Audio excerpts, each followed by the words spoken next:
Bilang paghihigpit sa mga survey na posible raw makaapekto sa pagpili ng mga botante, kailangan ng magparehistro sa COMELEC ng sino mang magsasapubliko ng election survey. Balitang hatid ni Sandra Aguinaldo.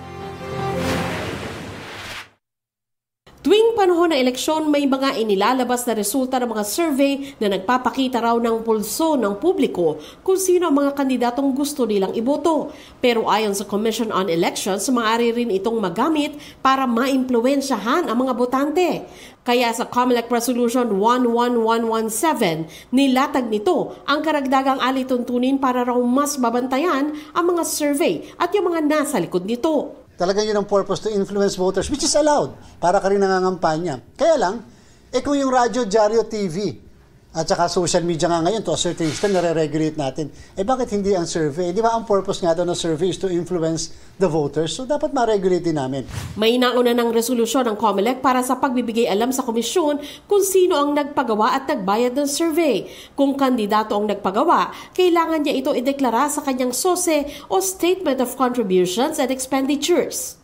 Ngayon, nais ng COMELEC na pati ang mga survey firm, kandidato, grupo at iba pa na gumagawa at nagsasapubliko ng survey, kailangang mag-register muna sa COMELEC, Political Finance and Affairs Department. Gusto rin natin na ma-report nila sa amin yung tunay na gastusin. Dapat po lahat ng klase ng paggastos from the start of the campaign up to the last day of campaigning, which is May 10, dapat po nare-report lahat sa COMELEC. 5 araw mula sa publication ng survey, kailangang i-report ito sa COMELEC at kung maaari ay ilalahad ng survey firm ang halagang ginastos ng politiko para sa survey.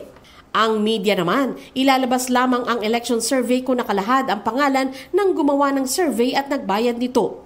Magbe-verifika rin daw ang COMELEC para matiyak na totoo ang survey at hindi gawa-gawa lang. Ayon sa SWS at Octa Research, pinag-aaralan pa nila ang resolusyong ito ng COMELEC. Hiningan pa namin ng reaksyon ng iba pang mga survey organization tungkol dito. Sandra Aguinaldo, nagbabalita para sa GMA Integrated News.